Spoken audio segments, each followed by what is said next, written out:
Greetings. Welcome to ITR Live. I'm your host, Chris Hagenau. We are back here in Studio 130 for another fun-filled, action-packed episode of Iowa's favorite conservative podcast. We are here today without everyone's favorite John Hendrickson. You've just got Chris and I here, ready to thrill and excite you. So, yep. Okay, yep, good. We're ready. All right. Well, we think we're ready. But it's John's sort of the steady ship that's... Yeah, he's the steady hand. He's also the knowledge. Yeah, the guy that actually has something. He's also the conservative conscience. Yes. I'm not sure why we hit record on this, actually. Yeah, okay. I stopped to think about it, but we'll keep moving. So as we talked about this ahead of time, the one thing I think we can probably keep the conversation going on is the Iowa State football game. Yes. So we can spend some time on that. But apart from a very, very boring 20-13 Iowa Hawkeye win, which I think you would agree with me was a difficult watch. It was, but there's part of me that's sort of just enjoying the spectacle of the Iowa's lack of offense year after year after year, and the fact they keep winning games without it. It's unreal.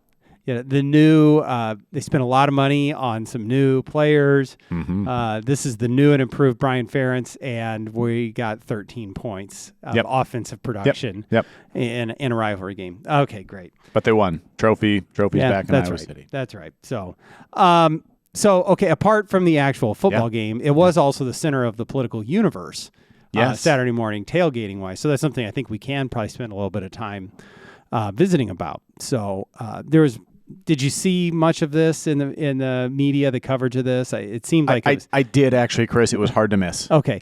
So and I've talked with several people that were there and their experiences of what they saw and heard on the ground. Mm-hmm. And I'm not sure that it necessarily matches up with what you would think you saw in the media and likewise. But my perspective from what the media, and look, I didn't go to the game. We weren't at the game. We didn't go tailgating. We didn't do any of this, right? I actually watched my son score a touchdown in his flag football game. That's fantastic. That's a really big deal. Yeah. No, that is far more entertaining. Yes, but Chris, we did have a couple board members in Ames, and they reported back and stuff. We can get to that later if you want to. Well, I think we will. But I don't just say the center of the political universe lightly. A good chunk of the Republican presidential field was there. So President Trump was in attendance. Was he? I missed that. Yeah. Kind of hosted by Iowa native Matt Whitaker. They made an appearance at a fraternity. That my understanding is that the Secret Service found the whole bit to be fairly challenging, but they ultimately ended up in one of the suites at the ball game. Ron DeSantis was there. I saw some pictures with Governor Reynolds, and then that's where I think our ITR board members. I know they listened to whatever sort of speech Governor DeSantis gave. Yeah, and more importantly, they had nice things to say about us. They did. Yeah, apparently our board members and the governor were comparing notes. Yeah. She was a fan. She told them to stay tuned, or where's that effect? Because she's got more tax cutting to do next year. Good. She's been consistent with that message about what's coming next. I'm looking forward to it. And maybe of all of the presidential fanfare that occurred, that's the one thing that we probably should get the most excited about is our governor talking about going even further on income taxes. Yep. Yeah. Yep. Also there, I didn't see a lot of pictures of this, but Vivek Ramaswamy was there. Yep.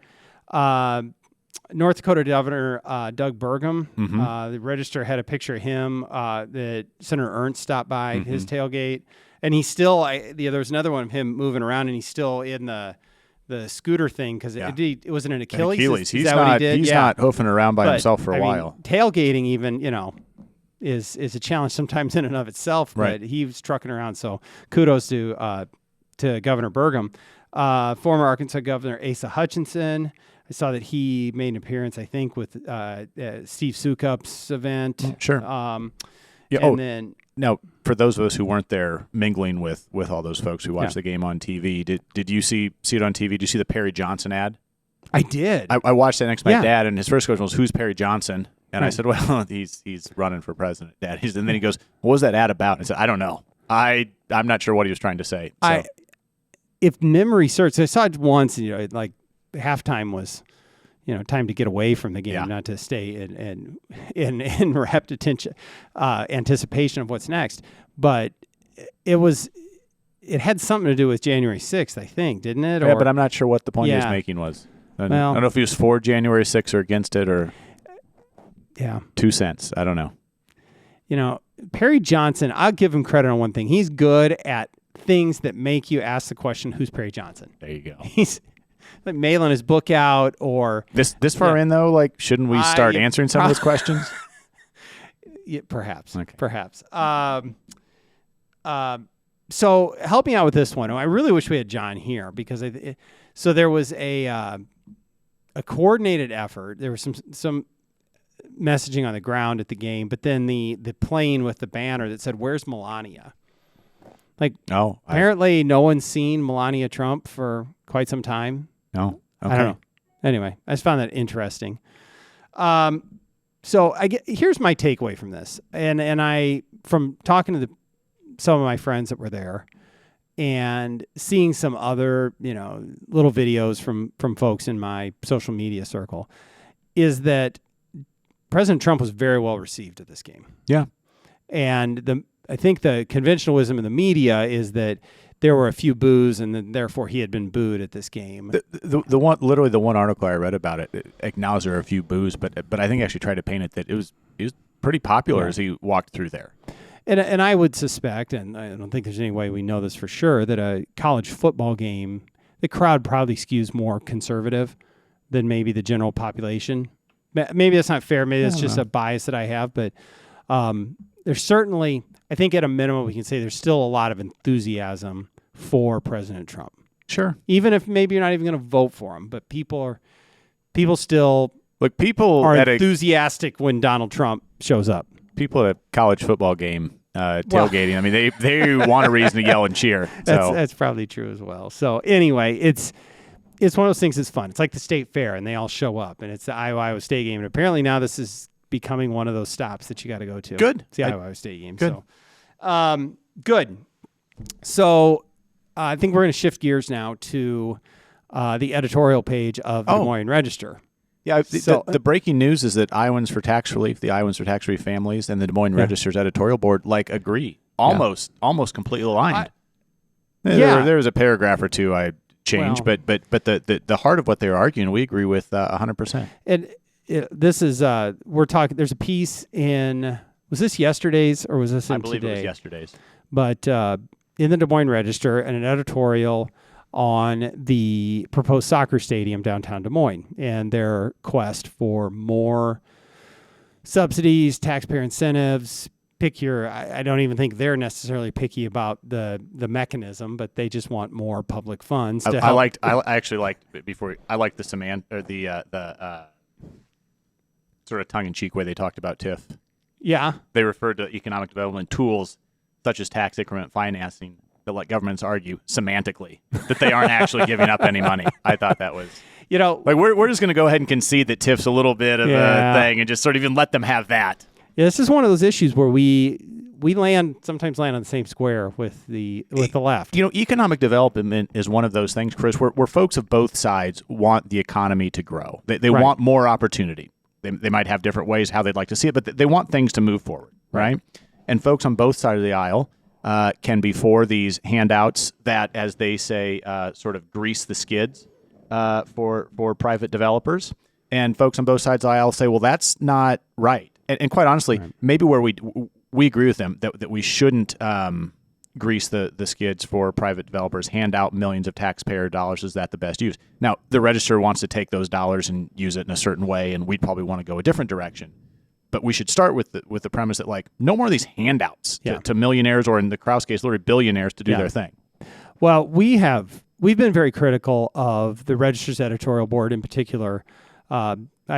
Lucas Grunmeyer, who writes many of these, and I've even offered up articles rebutting that. But this is really well written. We don't agree with every word on the page, but it is really well done. They're spot on correct. And encourage folks to check it out. Yeah. So to that extent, one other thing that I thought was interesting in here is the piece references I think it was a Brookings Institute report that says any economic activity generated when attending a game will largely, if not entirely, be offset by reduced spending on other leisure activities. Yes. And I think that that's important because often we hear from economic developers that they've cracked the code if they can build stadium projects or new recreation centers. This is all new stuff. Well, but it is in many ways close to a zero sum on these sorts of incentives. What they wrote right before quoting that Brookings Institute study said, where community after community across the country has gotten into trouble is in accepting predictions of economic value attached to improvements such as these. I mean, they think, oh, this will be great. I mean, Chris, for my family, and I'm guessing yours, there's actually a finite amount of dollars we can take and spend, right? So if we spend them at the soccer game, we're not going to spend them at the baseball game or the symphony or wherever else, right? Right. We have a finite amount of time. Right. I don't have endless evenings that we can take the family out and go do something. And so, this is one more thing, but if we're spending money there, we're not spending somewhere else, which is the point they're making. And I think it's a good one. It is. Now, another thing that the article says, or the op-ed, which I actually agree with, is this would be a cool project when it gets done. I mean, and having this is the highest level of minor league soccer, so I suppose somewhat analogous to AAA baseball with the iCubs or the Iowa Wild, and so we'd have that for a soccer club.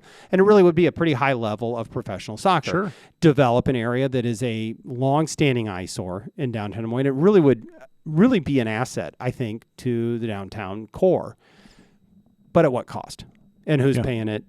And what we've seen in other communities, Chris, that do civic centers or stadiums is not only the initial one, but and they touch on a little bit too, is like, well, what about renovations? Yeah. Right. What about, keeping it updated? What about when it's time to refresh the clubhouse and everything or whatever the soccer equivalent is? Like, you're just training these developers, these teams, to come back and ask for more money every time. You will just perpetually be on the hook for more money in this thing.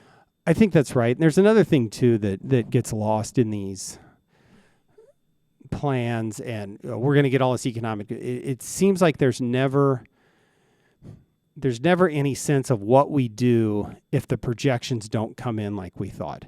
And there's not much of a thought given to what if our brand new rec center or splash pad or whatever community amenity, maybe after 10 years it's not as exciting anymore. Yes. And then what? Now we've got this big asset here that we planned on all this revenue on, and we see it all the time. Well, you and I have talked about that, Chris, on a different issue, a bigger issue. Frankly, we won't dive into it today.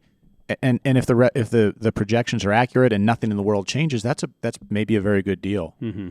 But if COVID taught us anything, it's nothing's a guarantee, and you just need to make sure that when you're putting the taxpayer on the hook for these things, that like you're not overextending. When you bond, or you offer, tax increment incentives or things that are contingent on future economic activity to pay the bill or to continue to offer whatever it is, right? Underneath that, it's the same thing as if you buy a brand new car or a brand new house. Underneath it is a guarantee to pay. Mm-hmm. If I buy a new car and lose my job, hopefully not. It's day-to-day around looking here. Good so far, I understand that. But I'm on the hook. Right. Okay? If local government issues a bond or an incentive project and then suddenly they don't have the economic activity, the taxpayers are still on the hook. Correct. And so even if projects seem like they make sense on the front end, you can never forget that cautionary tale that you're still on the hook. And by the way, I might add that economic growth as cities projected is not the same thing as net profit to the developer's bottom line. So who's really winning here? I mean, the developer gets to walk away with the profits. You're hoping for some hard to quantify economic growth as a city. So it's not like we're taking an equity share of this. Yeah. How do you prove that an increase in sales taxes is? I suppose you can. It's all hard to say. So kudos to the Des Moines Register editorial board for getting that one right. It's refreshing that we can't agree with folks that often don't agree with us. So, good. Without John, it's kind of a challenge. Yep. So, yeah. Yep. Anyway, anything else on your mind today, Chris? Just boring, no. boring You know football? what? There's an article in the Register. I don't think I want to give this away, but that was published. John was a co-author. Yeah, we were going to talk about this. John co-author with Matt Everson, the Iowa director of NFIB, and I think they titled it "A Tax Storm is Coming." Yep. Now we can get John's take on the article he wrote when he's back. Yeah. But in the meantime, if the listener wants to do a little homework, go ahead and check out that article. And the gist of it is the Trump era, the Trump Tax Cuts and Jobs Act, the Trump era tax reforms are set to expire at the end of 2025. Yep. And if no action is taken, all those things just kind of revert back essentially to 2017 levels, and that'll be a big tax hit for a lot of Iowans. And so John and Matt did a good job of laying those things out. And folks, go take a look at that article on the Register right now, and John will be back at the end of the week to talk about it. We're gonna have John in. I want to explore that a little bit further. The gist of it for me is that the political side of it, allowing tax cuts to expire, is just the same as raising taxes. Yeah. So I guess we'll decide if that's where folks are at on each side of that. So because it matters a lot. So very good. All right, Chris. Well, thanks a lot. Thanks, everyone, for joining us. Don't forget to like and subscribe. Don't forget to tell your friends. Don't forget to leave us a positive review. And we thank you for joining us. With all that, we will see you next time on ITR Live.